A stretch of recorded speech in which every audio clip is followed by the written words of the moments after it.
வணக்கம் சினிகான நேயர்களே, welcome to the show the boss review. நான் உங்க விஜய் தயா.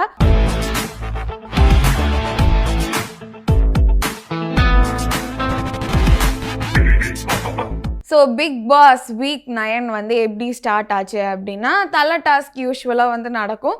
ஸோ தலை டாஸ்க் பார்த்தீங்க அப்படின்னா, ஆதிரை, பிரஜின் அண்ட் ரம்யா வந்து கலந்துக்கிறாங்க. ரம்யா அண்ட் பிரஜின் வந்து பெஸ்ட் பர்ஃபார்மராக வாங்கி தலை டாஸ்கில் கலந்துக்கிறாங்க. ஆதிரைக்கு அவங்களுக்கு இதுதான் முதல் வாரம் அப்படிங்கிறதுனால அவங்களுக்கு நாமினேஷன் ஃப்ரீயுமே கிடைக்குது. தலை டாஸ்க்லையுமே வந்து அவங்க கலந்துக்கிறாங்க அப்படின்னு தான் வந்து சொல்லணும். ஸோ கேப்டன்சிக்கு என்ன டாஸ்க் வந்து கொடுத்துருக்காங்க அப்படின்னா, இந்த டிஸ்க் மாதிரி வந்து அடுக்கடுக்காக ஃபார்ம் பண்ணி ஒரு பாலை தள்ளி கூடக்குள்ளே தள்ளணும் அப்படின்னு ரம்யா வந்து ரொம்ப ஸ்பீடாக பண்ணி அந்த டாஸ்க்கை வந்து வெற்றி பெற்றுடுறாங்க.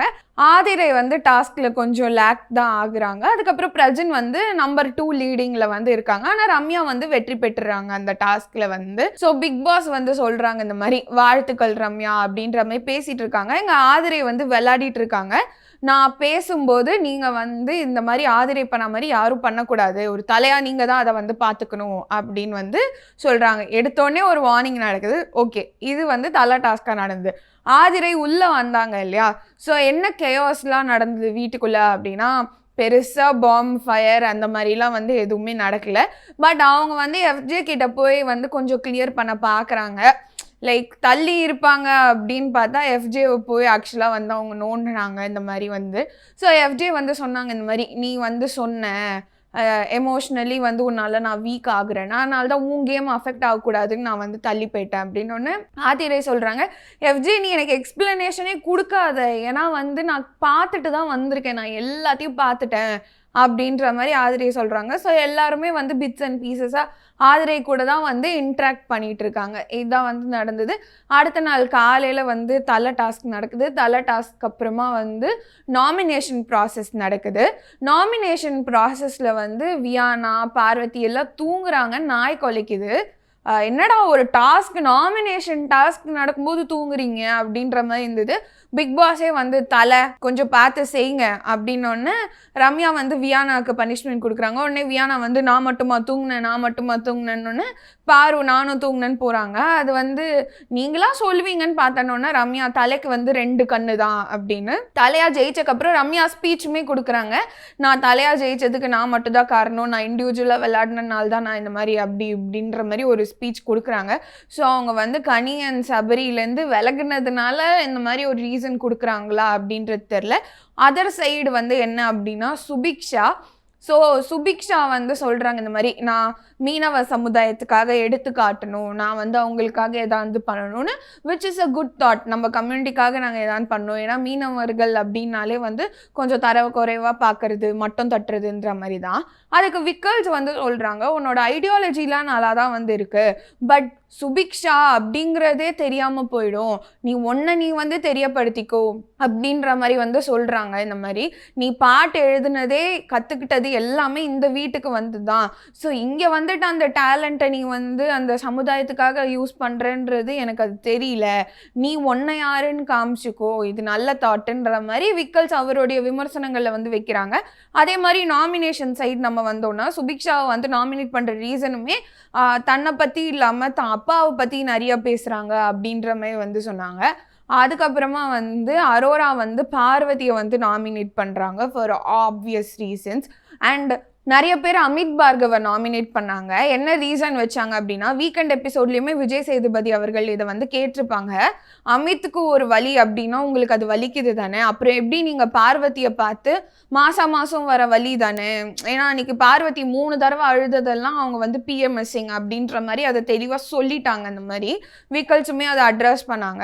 ஸோ மாதம் வர வலி தானே, இதில் என்ன இருக்குது, தெரிஞ்சு தானே உள்ளே வரீங்க அப்படின்னு அமித் சொன்ன ஸ்டேட்மெண்ட் வந்து நிறையா லேடிஸ் அஃபெண்ட் ஆகிட்டாங்க. இந்த மாதிரி உங்கள் வீட்டில் லேடிஸ் இருக்காங்க, உங்களுக்கு பொன் குழந்தைங்க இருக்காங்க, எப்படி நீங்கள் பார்வதியை பார்த்து இப்படி ஒரு ஸ்டேட்மெண்ட் சொல்வீங்க, விஜய் சேதுபதியுமே அது சொன்ன தப்பு தானே அப்படின்ற மாதிரி கேட்டாங்க. அமித் வந்து தப்பு தான் அப்படின்னு சொன்னாங்க. பட் அதை வந்து நாமினேஷனுக்கு ஒரு ரீசனாக வச்சு அமித்தை வந்து நாமினேட் பண்ணாங்க. எஃப்ஜேவை வந்து நாமினேட் பண்ணாங்க. எஃப்ஜேவை நாமினேட் பண்ண மிகப்பெரிய ஒரு ரீசன் என்ன அப்படின்னா, எஃப்ஜேக்கு வந்து அந்த ஸ்கூல் டாஸ்கில் கையில் அடிபட்டிருக்கும். பட் அவர் வந்து சாண்ட்ரா கிட்ட சொல்லியிருப்பாரு, எனக்கு பெரிய அடியெலாம் இல்லை, பார்வதியாக எல்லா வேலையும் வந்து செய்யட்டும் அப்படின்றது வந்ததுனால தான் நான் வந்து அடிபட்டுச்சுன்னு ஃபேக் பண்ணேன் அப்படின்ற மாதிரி அவர் வந்து சொல்லிட்டார். சபரி வந்து இல்லை எனக்கு தெரியாது, அவன் அடிபட்டது ரத்தம் வந்ததுலாம் உண்மைதான், பட் அவ்வளோ பெரிய அடி இல்லை, அவன் நினச்சிருந்தா வேலை செஞ்சுருக்கலாம் அப்படின்ற மாதிரி. இதையுமே விஜய் சேதுபதி ஆக்சுவலாக கேட்டார் இந்த மாதிரி, லைக் அவ்வளோ பெரிய ஒரு ஸ்கூலுக்கு பார்வதி ஒத்தாலா எப்படி வந்து வேலை செய்ய முடியும், ஹெல்ப்னு கேட்குறாங்க. சரி நீ வேலை செய்யல, அப்போ தலையா வந்து நீ வேற யாரையாவது அப்பாயிண்ட் பண்ணியிருக்கணும், நீ அவளே பார்க்கணுன்றது எப்படின்னு. ஸோ அதே ரீசனை கொண்டு வந்து இங்கே நாமினேட் பண்ணுறாங்க. ஆனால் நாமினேஷனை டிஸ்கஸ் பண்ணக்கூடாது அப்படின்னு ஒரு விஷயம் இருக்குது. பார்வதி வந்து நாமினேஷனை டிஸ்கஸ் பண்ணிகிட்டே இருக்காங்க, நல்லா நோட் பண்ணுறாங்க யார் வந்து நாமினேஷனில் வரலை அப்படின்ற மாதிரி. ஸோ இவங்களை வந்து நம்ம நெக்ஸ்ட் வீக் டார்கெட் பண்ணோம், இவங்களை வந்து நாமினேஷனில் கொண்டு வருவோம் அப்படின்னு. ஸோ நாமினேஷன் முடிவுகள் எல்லாமே வந்தது. அதில் நாமினேட் ஆகாதவங்க யாருன்னு பார்த்தீங்கன்னா சபரி, வியானா, அரோரா. பார்வதி வந்து சொல்கிறாங்க இந்த மாதிரி, அரோரா என்னை எந்த ரீசனுக்காக வந்து நாமினேட் பண்ணியிருக்கான்னு எனக்கு தெரியும், ஆனால் வந்து அதே ரீசன்னால் அவள் தப்பிச்சிட்டா, எனக்கு அதுதான் வந்து அங்கே உறுத்துது அப்படின்னா அரோரா வந்து சொல்கிறாங்க, பார்வதி வியானா கிட்ட போய் சொல்லியிருக்காங்க இந்த மாதிரி, நீ அரோராவுக்கு வந்து ஓட் பண்ணு, அப்போ அவளுக்கு 2 ஓட்டு வந்துடும், நானும் அவளும் அவளை வந்து ஓட் பண்ணுவோம் அப்படின்ற மாதிரி நாமினேஷன் போய் பண்ணுறாங்க. சுயமாக பண்ணணும், பார்வதி எதுக்கு என்னைய வந்து பண்ணணும்னு இன்ஃப்ளூயன்ஸ் பண்ணணுன்ற மாதிரி அரோரா வந்து கமருதீன் கிட்ட கேட்குறாங்க. ஸோ அதில் வந்து ஒரு டிஃப் வருது. அப்போ அரோரா வந்து சொல்கிறாங்க, உன்னை வந்து சாணியை கரைச்சி மூஞ்சியில் ஊற்றினாலும் நீ போவப்பா, நீ பார்வதி கூடயே பேசு, என்ன விட்டுரு அப்படின்ற மாதிரி. அப்போ வந்து கமருதீனும் பார்வதியும் வந்து பேசுகிறாங்க. அண்ட் கமருதீனுக்கு வந்து என்ன அவள் என் ஃப்ரெண்டு, அவள் ஒன்றும் அப்படிலாம் பண்ணலை அப்படின்னு கமருதீன் அங்கே வந்து அஃபெண்ட் ஆகிறாங்க. ஸோ அங்கே ஒரு இது போகுது, நான் ஆதிரை வந்து வெளியே இது தப்பாக ப்ரொஜெக்ட் ஆகுது பார்வதி, ஸோ இதை வந்து கிளியர் பண்ணிவிடு அப்படின்னோடனே அரோரா பேசலாமா அப்படின்னு சொல்லிட்டு பார்வதி கூட்டிகிட்டு போயிட்டு, நீ தான் என்னை இந்த விஷயத்துக்கு நாமினேட் பண்ணியிருக்கேன்னு எனக்கு வந்து தெரியும், ஸோ இந்த ட்ரையாங்கிளை வந்து நான் முடிக்கணும்னு நினைக்கிறேன், நான் என் ஃபீலிங்ஸை தள்ளி வச்சுட்டு அவன் ஃப்ரெண்ட்ஷிப்க்கு நான் வந்து முன்னுரிமை தரேன் அப்படின்ற மாதிரி. இன்னொன்று அரோரா வந்து காண்டாயி நீங்கள் வந்து கேட்டு திறந்தோடனே எதிர்த்தாப்பில் இருக்கிற மாரியம்மன் கோயிலில் போய் கல்யாணம் கூட பண்ணிக்கோங்க, எனக்கு எந்த பிரச்சனையும் கிடையாது, வெளியே என்ன ரிலேஷன்ஷிப்னு நீங்கள் ஃபிகர் பண்ணிக்கோங்க, கமருதீன் என்கிட்ட பேசினா நான் பேசுவேன், அந்த ஜோனில் தான் நான் கமருதீனை வச்சுருக்கேன் அப்படின்ற மாதிரி அவங்க கிளியர் பண்ணிட்டாங்க. அரோரா திருப்பி இதை தான் சொல்கிறாங்க. ஆனால் பார்வதி வந்து இதை ஒரு ட்ரையாங்கிளில் கொண்டு வந்து அரோரா என்னைய வச்சு இந்த ட்ரையாங்கிளில் ப்ளே பண்ணுறாங்கன்னு ஒரு ப்ளேமை போட்டாங்க. அது அரோரா பேரில் எவ்வளோ பெரிய ஒரு கலங்கம் அப்படின்ற மாதிரி பார்க்கணும். சரி, அதுக்கப்புறமா மண்டே டாஸ்கே நடக்கலையா அப்படின்னா நடந்தது. டிபேட் டாஸ்க் வந்து வச்சாங்க. ஸோ பிக் பாஸ் வீட்டில் சுத்தமாக இருக்கிறது யார், ஆண்களா பெண்களா, அது வந்து கிச்சன், அதுக்கப்புறமா வந்து பாத்ரூம், அதுக்கப்புறமா வந்து வீடு கிளீனிங் அப்படின்னு சொல்லிட்டு. ஸோ அதில் வந்து பார்ட்டிசிபேஷனாக இத்தனை பேர் வந்து இருக்கணும், அதில் ஆண்கள்லேருந்து ஒரு ஜட்ஜும் பெண்கள்லேருந்து ஒரு ஜட்ஜும் அப்படின்னு இது சொல்லும் போதே சுபிக்ஷா அண்ட் சபரி வந்து ஜட்ஜஸ்க்கு கை தூக்கிட்டாங்க.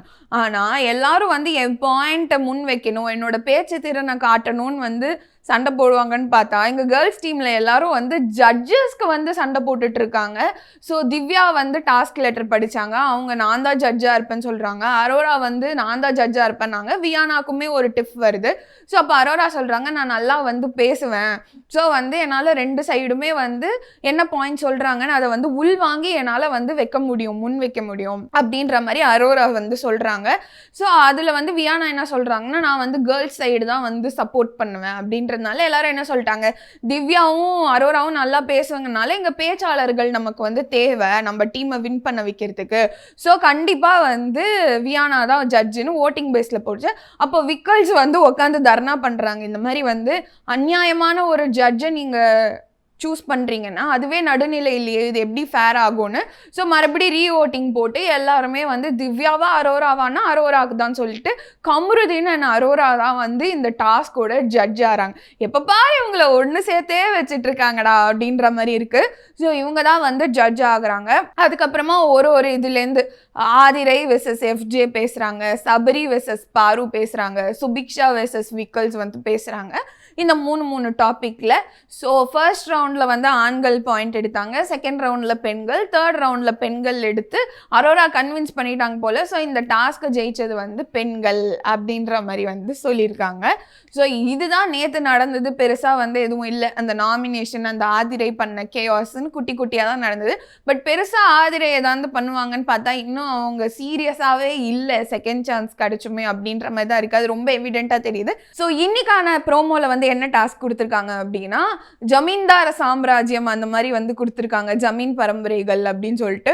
ஸோ இதில் தான் வந்து அந்த வேல்யூபிளான நெக்லஸ் அந்த திருட்டு டாஸ்க்லாம், ஸோ யார் சூட்சமமாக எப்படி வந்து திருட போகிறாங்க, இதில் பிக் பாஸுமே உள்ள வந்து சீக்ரெட் டாஸ்க் எல்லாமே வந்து கொடுப்பாங்க. நீங்கள் இதை வந்து திருடிடணும், இவங்க மேலே நீங்கள் திருடி ப்ளேம் போடணும்னு. ஸோ அந்த டாஸ்க் கொஞ்சம் விறுவிறுப்பாக போகும். அண்ட் எல்லாருமே தூங்காமல் இருக்கக்கூடிய டாஸ்க் இது அப்படின்னே வந்து சொல்லலாம். போன வாட்டி வந்து ஹாஸ்டல் ஸ்டூடெண்ட்ஸ்னால நல்லா எல்லாரும் தூங்கிட்டாங்க. இந்த வாரம் வந்து தூங்கக்கூடாது, ஏன்னா அந்த நெக்லஸை கண்காணிச்சிட்டே இருக்கும்ல. ஸோ இதில் வந்து நீ எடுத்த நான் எடுத்தேன் அப்படின்ற மாதிரி சண்டைகள் எல்லாமும் போக வாய்ப்பு இருக்குது. ஸோ இந்த வாரம் இதை வச்சு தான் ப்ளே போக போகுது. இந்த டாஸ்க் எப்படி இன்ட்ரெஸ்டிங்காக பண்ணுறாங்களா இல்லையா அப்படின்றலாம் நானுமே வந்து உங்க கூட சேர்ந்து பார்க்க போகிறேன். ஸோ பிக் பாஸ் ரிவ்யூலாம் என்னன்னு நீங்கள் தெரிஞ்சுக்கணும் அப்படின்னா tune in to cine corner YouTube channel the boss review. நான் உங்கள் விஜய் தாயா. டாடா.